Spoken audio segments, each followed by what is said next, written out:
Hello, everyone. My name is Nate Davis. Welcome back to the podcast. We are still under construction, and by that I mean we are rebranding. If you have any idea as to what we should rename the podcast and kind of brand this under, I'm wanting it to still remain motivation, kind of centered, goal oriented, and talking with people on that sense. But at the same time, I want it to still be somewhat of a variety show where we can do different interesting episodes like this one, or just other deep dives into different ideas, discussions, that sort of thing. So just think in terms of that. If you have any ideas, please reach out. Let me know. Otherwise, we're here. We're still here. We're still doing this podcast. We're just going to be under construction, we'll say, for a week or two, and then hopefully we will have a good ideas, go with that, and you'll be seeing the podcast under a new name, same voice, same time, same channel. All that stuff will be the same, just new name, some new graphics. It'll be good. It'll look nice. Anyways, today is March 27th, 2021, and March Madness is in the second round. We are going to be talking about March Madness today. Or second round, excuse me. Sweet 16. Jeez. I thought we were professionals here or something. Anyways, March Madness is in the Sweet 16. This is the first day. I'm going to have our 8 teams play on the South and Midwest side. So two games for each of those regions. And we'll find out who's going to be playing in the Elite 8 games. And then tomorrow, our 8 teams from the West and the East are going to be playing to find out who will be moving on. So, March Madness has already been, I'd say, an extreme success just because of, them being able to have it this year. As we all know, in 2020, March Madness was canceled as it starts, in March when the pandemic also decided to start, which that shut down a lot of things and regarding to the tournament specifically. But, that tournament was canceled. There were a lot of teams who had a very good shot at going, and that was taken away from them just because of the virus situation. But we're here this year, and so far we have played our round of 64 and round of 32, and there have been a good number of upsets.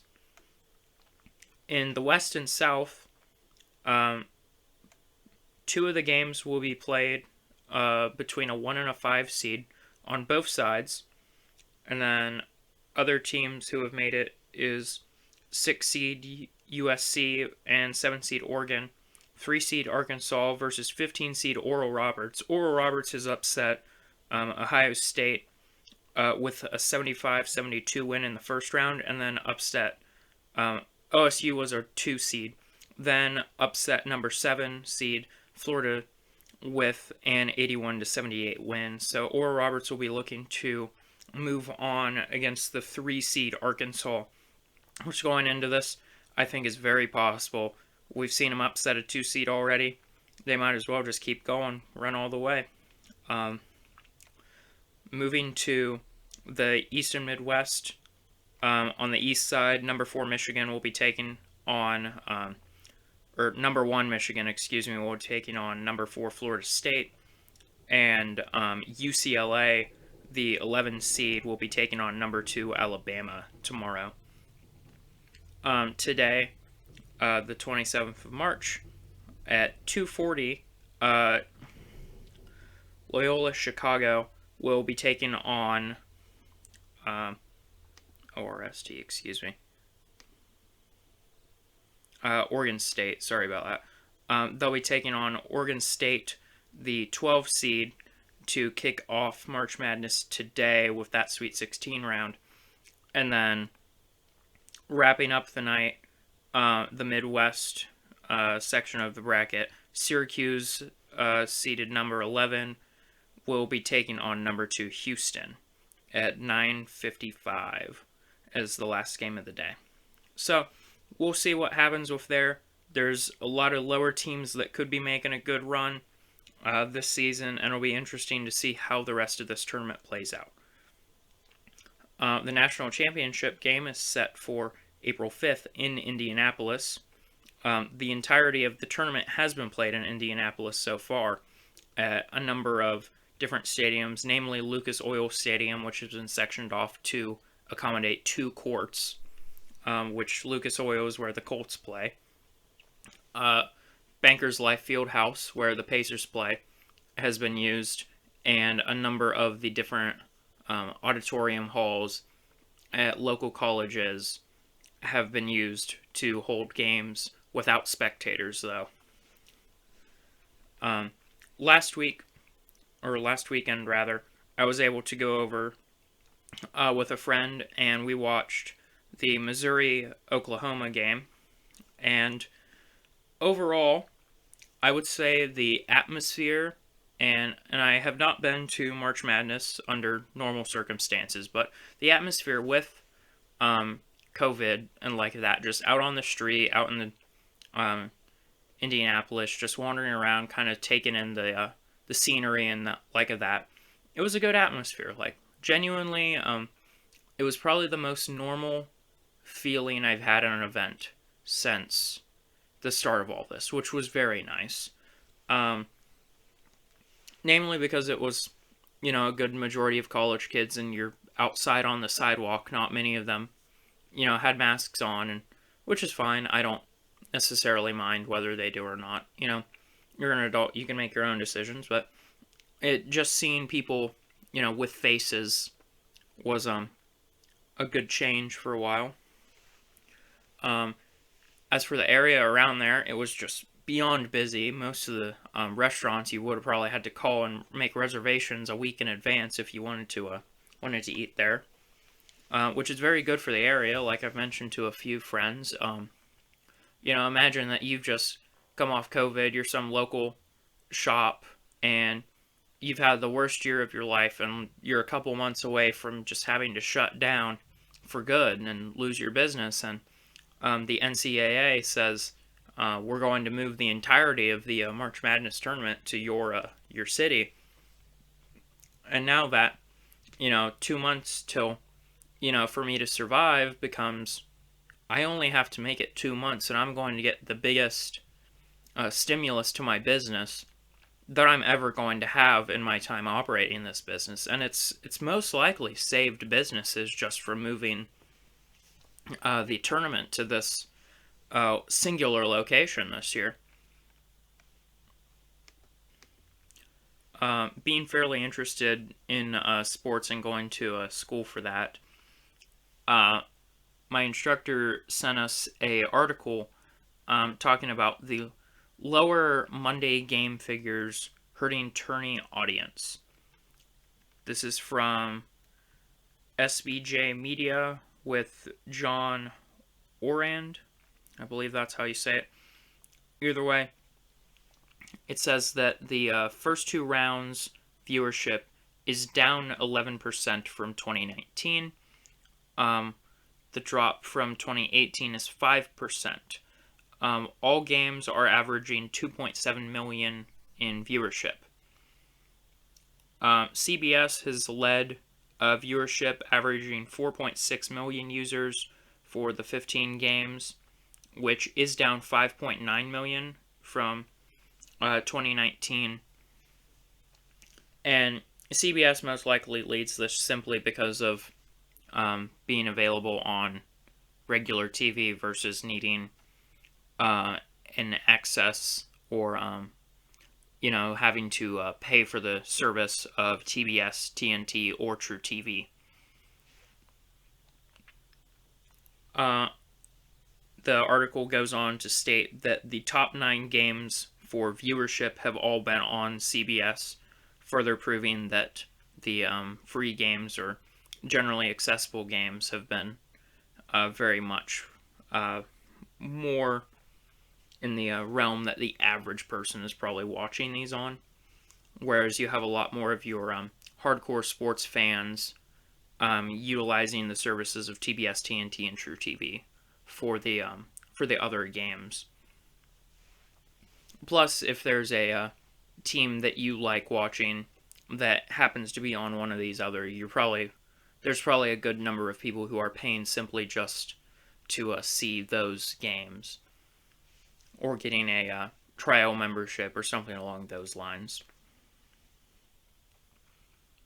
The article also explains that despite the modest drop through Sunday to Monday's viewership, the decline in viewership is most likely not a surprise because of the number of upsets and just different schedule that has been used for this year.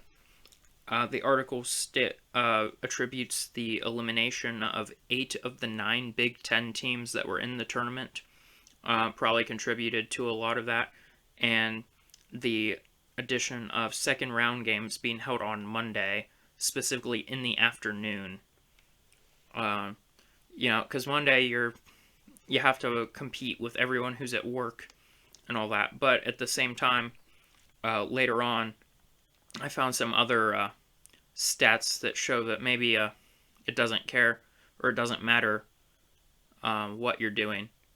People are still going to be watching their March Madness.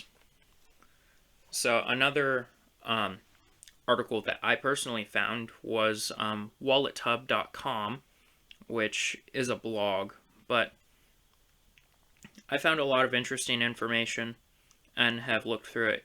This info has been updated on March 10th, 2021, so it's very accurate in their numbers and like that, which most of the other articles that you'll find are not as up to date because of the lag in tournament play last year. So the article talks about how this is the first time that a single location will hold the tournament, or the entirety of the tournament rather. This article attributes $600 million annual revenue loss for NCAA due to COVID in 2020. I've heard that number range up to $800 million. I've also learned that because of the insurance policies on different stadiums and locations for games, the NCAA was only able to recoup about $270 million of that revenue from last year due to the cancellation of everything, which is still a large number, but March Madness makes up about 70% of the NCAA's average budget per year, which is just a bit over $1 billion. So it is very substantial what March Madness does for the league as a whole. The article discusses some other specifics about the salaries for coaches and how players are not paid in general, which is true across all college sports.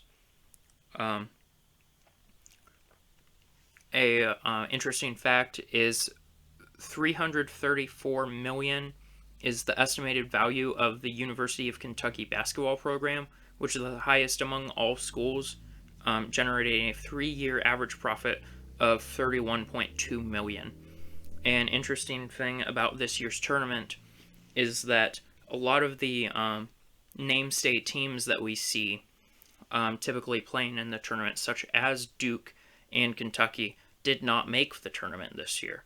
Some of these teams just were not able to adapt to the COVID schedule or had different issues with their program due to COVID that just did not allow them the proper time to get fine-tuned and all that to play correctly in their normal season, or just, something just did not work out for them, which, in a way it's all right. I think when you have the same teams playing every year, obviously there's some teams who are just very good. They have good recruiting and like that, but I think that it's a necessary just shift every once in a while to have that kind of power shift. Obviously, we saw this in the NFL last year with Tom Brady leaving New England and going to Tampa Bay. It definitely changed the scenery of some of the teams, and it was very interesting to see a Tom Brady team without Bill Belichick.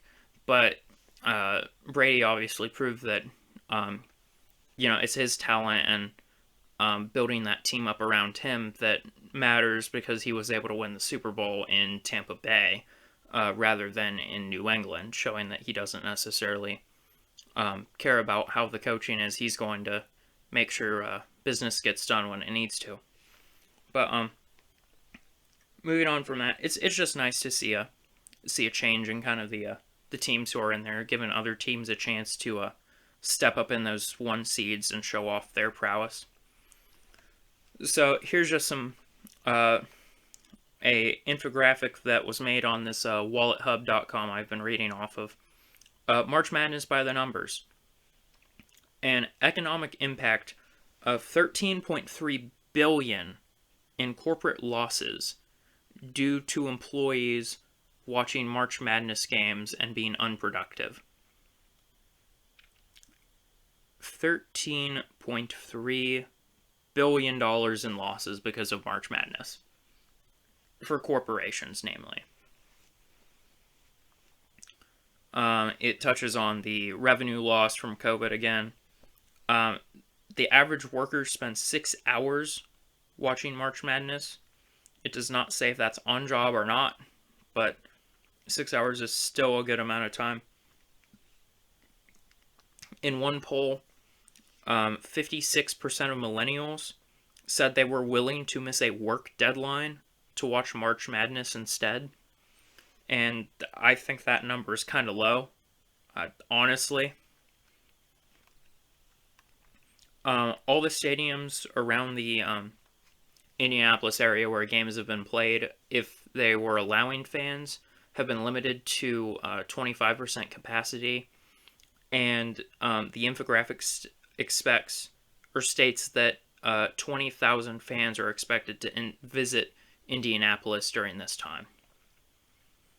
And touching on that business kind of stimulus aspect of everything, the projected economic impact of the March Madness tournament in Indianapolis is over $100 million to the surrounding area.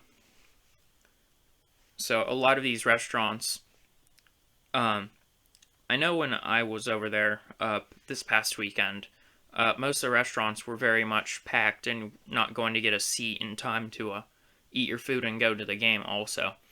So we ended up just going to a Five Guys, and while we were standing around in there, I'm waiting for my change, and one of the employees stated about making sure to tell everyone there was a wait, and I assumed that the lady who was checking me out was the manager at the time, and she let everyone know there was going to be a 15 to 20 minute wait, and then another employee came up and stated that just to let her know that the wait was because they were 35 orders behind. So, just to show you how busy all of these places were in that area, there's a lot of money going in and out of Indianapolis because of this tournament right now, because of the tournament, which is honestly pretty good for that city. I'm not exactly sure how it was negotiated that Indianapolis would be the place used for it, which most likely the Bankers Life Fieldhouse and Lucas Oil Stadium played a large part in that, as well as Indianapolis being a very central location for just the entirety of the United States. But it would be interesting to see more of their decision-making process into why Indianapolis. It is expected that 2,000 volunteers will be there to assist in the first four games, final four games. Like I've previously mentioned, this is the first time that one state will host the entirety of the tournament. Looking at the business aspect of college basketball in general, comparing a combined salary for University of Kentucky's president and the state's governor. Both of those two combined make roughly $1 million versus Kentucky University's John Calipari's salary, their head coach, who is the highest paid head coach. He makes $8.2 million per year just to be their head coach. Which makes sense because he has been extremely successful with that program. Comparing the difference between the average NBA rookie salary to a Division I men's basketball athletic scholarship, the NBA rookie makes $3.3 million versus the $71,000 that the scholarship on average is worth, which is a 45.5 times greater amount for the NBA rookie. NCAA President Mark Emmert's annual salary is $2.5 million to run that league, which, having a league that large, encompassing all the sports, I feel is fair compared to some of the other leagues, given that he has to keep track of all sports rather than just basketball. They discuss the estimated value of the University of Kentucky, again with that figure showing that they're the most profitable basketball program among all schools.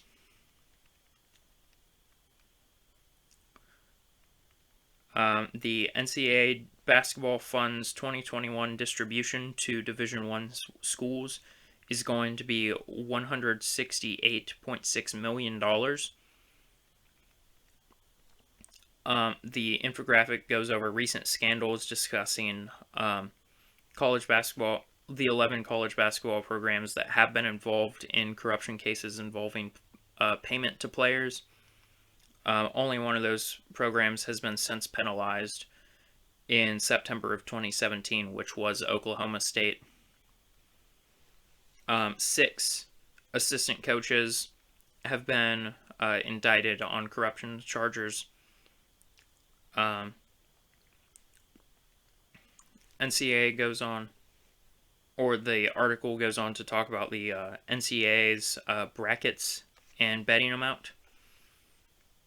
NCAA policy technically says that they don't want people betting on their brackets, but obviously people do not care. And $8.5 billion is the estimated amount that was wagered on the 2019 tournament, and $3.9 billion of that was estimated to be wagered illegally. $4 billion in losses for the sport betting industry after the cancellation of March Madness in 2020.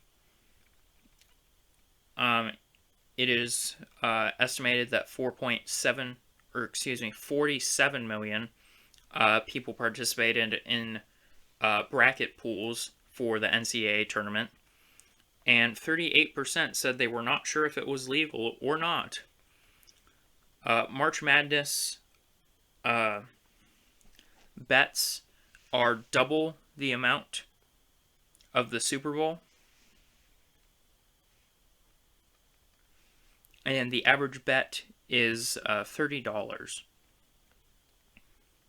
I'm assuming this number's for the most recent election, but it says there were 156 million ballots cast in the presidential election versus 149 million tournament brackets made in 2019.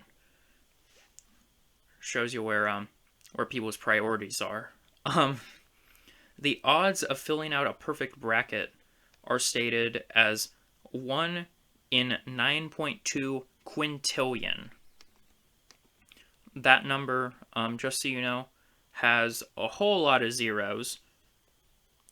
17 to be exact, before you get to that 9,2, and then it's followed by the 17 zeros.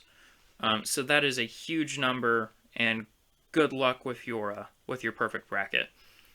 They go on to state that it's 2 times easier to win back-to-back lotteries buying one ticket each time than it is to fill out a perfect bracket.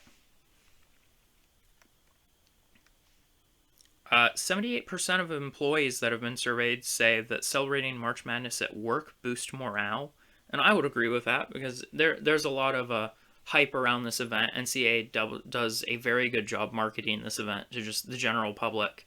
It obviously makes the most amount of money for them, so they have to market it well.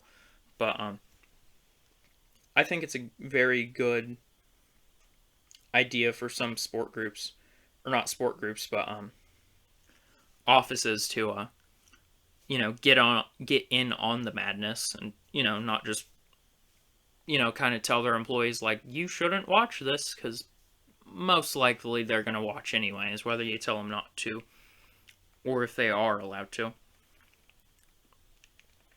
81% of people who are surveyed in the HR field said that their organizations have no policies addressing office pools for betting on the tournament. 89% of workers agree that the office pools help build some camaraderie in the office. And 29% of March Madness fans say that they have participated in an office pool.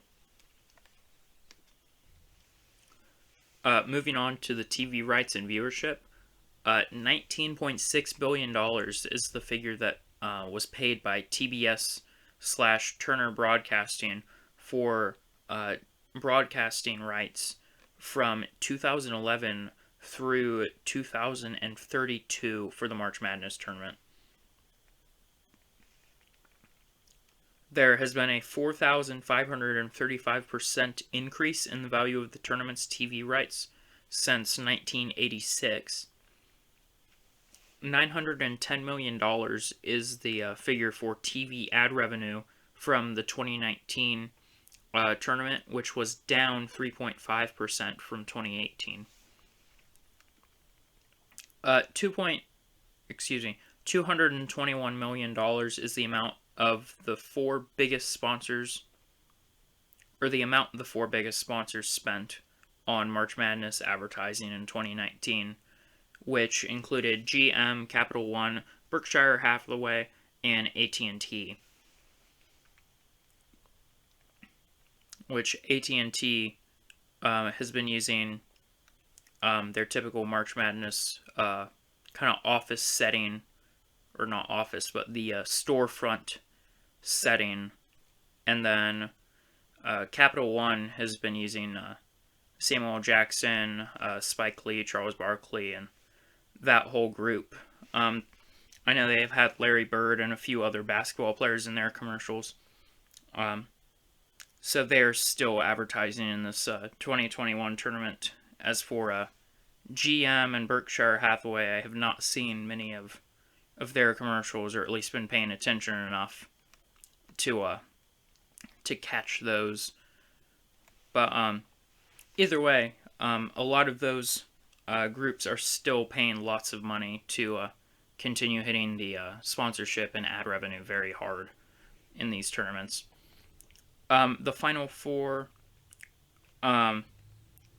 estimated record price for a 30-second ad during the 2021 title will be $2 million versus the average price for a 30-second Super Bowl commercial for our most recent Super Bowl was $5.5 million.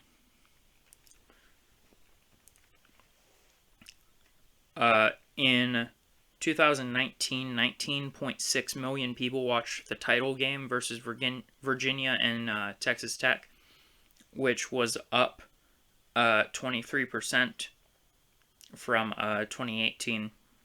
There's been a 31% increase in streams of March Madness games via channels outside of the normal television aspect. So looking at your apps and just streaming from your computer. 135 million social media impressions have been generated from the 2019 National Championship, which was up 74% from 2018. Looking at tickets and attendance, in 2021, the average starting retail price for a first four game was $110. The average retail price for a final game, not even the national championship, a final four game, the average retail price is going to be $1,506 for 2021. 688,000 fans attended the first round of the 2019 tournament. And for this year, because stadiums have been limited to 25% capacity, Lucas Oil Stadium's capacity for the Final Four in 2021 is only going to be 17,500 fans. Looking at the food and consumption aspects of the tournament, beer and pizza sales have increased. Beer sales are up 19%. Increase in pizza orders by fans after losses versus wins was 19%. Similar increase in dessert orders after losses versus wins is up 9%. So if you're losing games, it looks like you're probably buying some pizza and cake afterwards instead. Increase in chicken wing orders during the tournament is up 23%. 2.3 billion wing portions consumed by fans during the tournament, which is 14 wing portions per viewer. I'm not sure what signifies a portion according to this article here, but that's still a lot of chicken wings. Whole lot of chickens. Because of the coronavirus and all that, the restaurant capacities have been still limited, but they have been increased to 75% capacity from 50%, and then bar seating capacity was increased from 25 to 50%, and the curfew has been extended from midnight to 2 a.m. to allow fans who are going to those later games to still be out for a while. This is the second year, this is the 82nd year the NCAA men's basketball tournament will be held, growing from an 8-team field in 1939 to our 64-team field that we know now. And it shows the bracket for that tournament was Villanova versus Brown, Ohio State versus Wake Forest, Oregon versus Texas, and Utah State versus Oklahoma. The second round of that tournament moved to Villanova, Ohio State, Oregon, Oklahoma, and then for the final of that year, Oregon won the first tournament with a 46-33 win over Ohio State. UCLA has won the most titles of all time for March Madness with 11, and there have been 59 appearances by the University of Kentucky Wildcats, which is the most by any school. There have been 20 Final Four appearances by the North Carolina Tar Heels, which is the most out of any team. 2 individuals have won the NCAA championship as players and coaches. 407 points is the NCAA tournament record scored by Duke's Christian Laettner, I hope I said that right, in 23 career games. And in 2008, that was the only time that all number 1 seeds made it to the Final Four. So that is the facts and just kind of stats I found related to the March Madness tournament. Overall, I think the tournament is going to be one of the most successful, despite the fact and the world situation currently. I think because people are just excited to get outside, you're going to have a lot of fans who may not be the most interested in the sport going to watch these games and being willing to pay prices for tickets just to have that experience and go out and see these games. Especially looking in my experience as I was there, there were a lot of fans and students who were there from other schools in the surrounding area that showed up to support their team. But on top of that, there's a lot of fans there who were just going to see as many games as they could and just enjoy the atmosphere of the tournament and being in the bustle of Indianapolis and just seeing the different movement going on and being in that positive environment where they're able to watch basketball and kind of forget about the situation of the world and just have a good time. So that is all I've got today for this episode. I hope you've enjoyed and learned quite a bit about March Madness. Most of my bracket is for the most part just busted. It's all right. I hope your bracket is in much better shape than mine. And again, if you have any ideas as to how we could rebrand the podcast, any ideas whatsoever, please send them my way. I'm more than interested in hearing what you have to say about that. Comments, questions, concerns, put them in the comments, send it to the email, which will be in the description. Just let me know, give me some feedback. I'd love to hear from you all. As always, until next time, have a good one. See you next week. All that good stuff, So yeah, we'll see you around. Thanks for listening.